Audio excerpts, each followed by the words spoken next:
कभी कभी ऐसा लगता है ना कि एक अच्छा एक मीनिंगफुल जीवन जीने का जो राज है वो कहीं खो सा गया है। आज हम इसी सवाल का जवाब ढूंढेंगे और इसके लिए हम चलेंगे ज्ञान के एक बहुत पुराने खजाने की गहराइयों में, जिसका नाम है धर्म चक्रम। ये सवाल सदियों पुराना है। सोचिए, एक तरफ वो है जो बहुत चतुर है, सब कुछ जानता है, और दूसरी तरफ वो जो शायद कम बोलता हो लेकिन जिसकी समझ बहुत गहरी है। तो क्या सिर्फ किताबी ज्ञान होना ही महान बनाता है, या फिर असली खेल समझदारी यानी विजडम का है? देखिए, इसे किसी धार्मिक किताब की तरह मत समझिए। ये तो जीवन और लीडरशिप पर यूनिवर्सल आइडियाज का एक खजाना है। इसकी कहानियां हमें सिखाती हैं कि असली ताकत सिर्फ जानने में नहीं, बल्कि सही मायने में समझने में है। तो चलिए इसकी पहली कहानी से ही शुरू करते हैं। तो एक असली लीडर, एक आदर्श नेता असल में होता कैसा है? धर्म चक्रम ना इसकी एक बहुत साफ तस्वीर हमारे सामने रखता है, और इसकी शुरुआत होती है एक छोटी सी प्रार्थना से। अब ये प्रार्थना इतनी असरदार क्यों है? क्योंकि ये एक ही साथ दो बिल्कुल अलग चीजें मांगती है। एक तरफ शांति, दूसरी तरफ हिम्मत। यह हमें बताती है कि बुद्धिमानी का मतलब हर लड़ाई लड़ना नहीं होता, बल्कि ये जानना होता है कि कौन सी लड़ाई लड़नी है और कब हालात को वैसे ही स्वीकार कर लेना है। यही बैलेंस, यही संतुलन एक सच्चे लीडर की पहचान है। और इसी संतुलन का सबसे बड़ा उदाहरण है राम।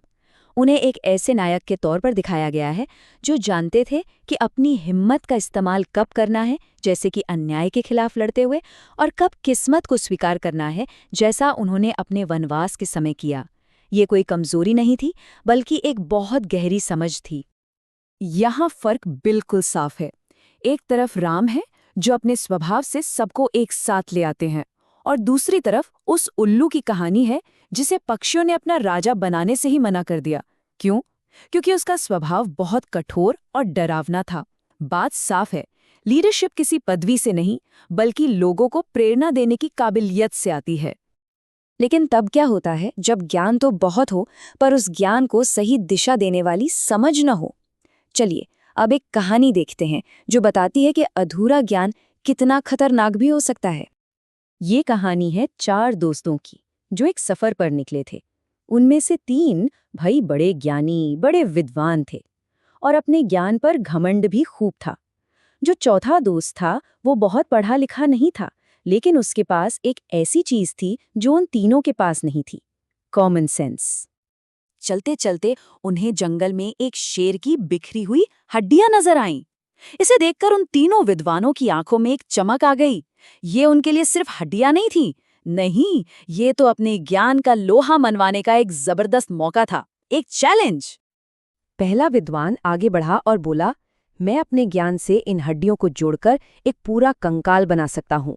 और उसने वही किया। देखते ही देखते हर हड्डी अपनी सही जगह पर लग गई। ये उसके हुनर का एक कमाल का प्रदर्शन था। लेकिन किसी ने एक पल भी ये नहीं सोचा कि वो असल में बना क्या रहे हैं। अब दूसरे विद्वान की बारी आई। उसने कहा, मैं इसमें मांस, अंग और त्वचा जोड़ दूंगा। और कुछ ही देर में उस कंकाल पर मांस चढ़ गया और वो एक असली शेर जैसा दिखने लगा। बस एक चीज की कमी थी, सांस। तभी चौथा दोस्त, जिसके पास सिर्फ कॉमन सेंस था, वो चिल्लाया, अरे रुको, ये तुम लोग क्या कर रहे हो? अगर ये शेर जिंदा हो गया तो ये हम सबको मार डालेगा। लेकिन वो तीनों विद्वान, वो तो उस पर हंस पड़े। अपने ज्ञान के घमंड में उन्होंने उसकी चेतावनी को बेवकूफी समझकर अनसुना कर दिया। वो बेचारा दोस्त अपनी जान बचाने के लिए भागकर एक पेड़ पर चढ़ गया। तीसरे विद्वान ने अपने दोस्तों की तारीफों के बीच कुछ मंत्र पढ़े और उस शेर में जान फूंक दी। शेर ने अपनी आंखें खोली, एक जोर की दहाड़ लगाई और अपने ही बनाने वालों पर झपट पड़ा। एक ही पल में उनका सारा ज्ञान, उनकी सारी चतुराई उनके ही विनाश का कारण बन गई। और जानते हैं, दर्शन की दुनिया में इसी धोखे को, इसी भ्रम को माया कहा जाता है। ये सिर्फ एक कहानी नहीं, ये एक चेतावनी है। माया वो जाल है जिसमें हम तब फंसते हैं जब हमारी अपनी ही होशियारी हमें अंधा कर देती है और हम सामने रखे सच को देख ही नहीं पाते। तो अगर सिर्फ चतुराई का रास्ता तबाही की तरफ ले जा सकता है, तो फिर सही रास्ता क्या है? अच्छी बात यह है कि ये ग्रंथ सिर्फ मुश्किल नहीं बताते, बल्कि हमें रास्ता भी दिखाते हैं। इस रास्ते को समझने में स्वामी विवेकानंद की शिक्षाएं बहुत मदद करती हैं, जो कर्म के कॉन्सेप्ट पर आधारित हैं। कर्म का सिद्धांत मतलब ये कि हमारे हर काम का, हर एक्शन का एक नतीजा होता है, और ये समझ हमें जिंदगी में एक क्लैरिटी देती है। ये टेबल दिखाता है कि हमारे काम हमारी आगे की यात्रा को कैसे तय करते हैं।